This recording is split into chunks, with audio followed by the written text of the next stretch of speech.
This video walks you through how to categorize transactions in Wave.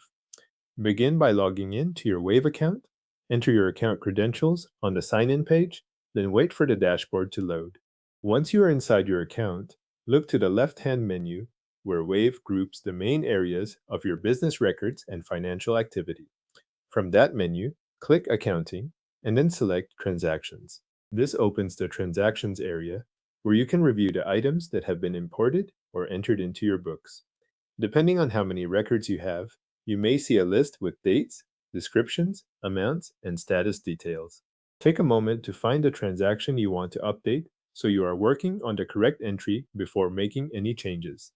When you locate the transaction, open it to view the full details.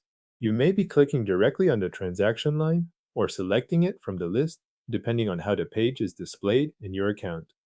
Once the transaction is open, you will be able to review the fields associated with it and make adjustments to how it is recorded. Next, click the Category field.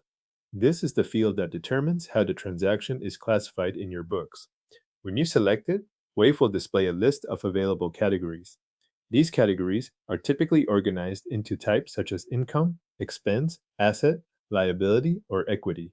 Choose the category that matches the purpose of that transaction. Make sure the category reflects what the transaction represents, since that classification affects how the item appears in your financial records.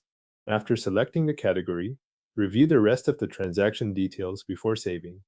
Confirm that you opened the correct transaction and check that the visible information matches the entry you intend to categorize. This is the point to look over the description, amount, or any other details shown on the screen so the category you selected fits the transaction properly. Once everything looks correct, click Save.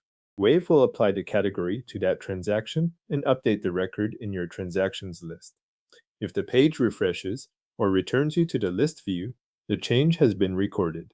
If you need to categorize additional transactions, you can repeat the same process from the Transactions page by opening each one, selecting the appropriate category, reviewing the details, and saving the change. For this task, the key part is making sure the selected category matches the transaction before you save it in your books. Your transaction is now categorized in Wave and saved to your records.